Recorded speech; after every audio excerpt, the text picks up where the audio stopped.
तर नमस्कार मित्रांनो, मार्केटमध्ये एकदम स्वस्त भेटणारी कॅप्सूल ती म्हणजे बिकोसूल कॅप्सूल। तर मित्रांनो, ही कॅप्सूल तुम्ही दररोज घेताय का, किंवा तुम्हाला ही कॅप्सूल आता घ्यायची आहे? तर मग मित्रांनो, तुम्हाला ही कॅप्सूल घ्यायच्या अगोदर हे माहिती असणं खूप गरजेचं आहे।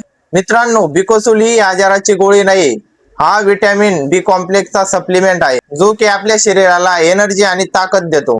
तर मग मित्रांनो, बिकोसूल कॅप्सूल ही कशासाठी वापरताय, डॉक्टर नेमके ही गोळी कशासाठी देत आहे, तर मी तुम्हाला थोडक्यात सांगण्याचा प्रयत्न करतो। तर मग मित्रांनो, ही कॅप्सूल का घेतली पाहिजे? विटॅमिन बी ची कमतरता, थकवा आणि अशक्तपणा, केस गळणे किंवा न्यूट्रिएंटची कमी असणे, नसांमध्ये मुंग्या किंवा विकनेस येणे, यासाठी ही बिकोसूल कॅप्सूल दिली जाते। पण मित्रांनो, लक्षात असू द्या, ही ताप, सर्दी किंवा इन्फेक्शन साठी औषध नाही। आणि जर मित्रांनो तुम्हाला ही कॅप्सूल थकवा किंवा विकनेस साठी घ्यायची असेल, तर मित्रांनो ही कॅप्सूल आपल्या डॉक्टरांना विचारूनच घ्या, कारण याचे साईड इफेक्ट्स पण होतात। मित्रांनो, ओव्हरडोस झाल्यामुळे कधी कधी काही लोकांना हे साईड इफेक्ट्स होऊ शकतात।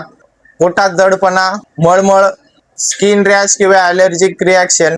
आणि मित्रांनो, महत्वाचा विषय म्हणजे इम्पॉर्टंट ॲडवाइस आहे तुम्हाला, सप्लिमेंट घेत असताना कधी स्वतःहून घेऊ नका, नेहमी डॉक्टरांच्या सल्ल्याने घ्या। विशेषतः म्हणजे प्रेग्नेंट आणि किंवा दुसरी औषधे घेत असाल तर नक्कीच डॉक्टरांना विचारूनच सप्लिमेंट घेत जा।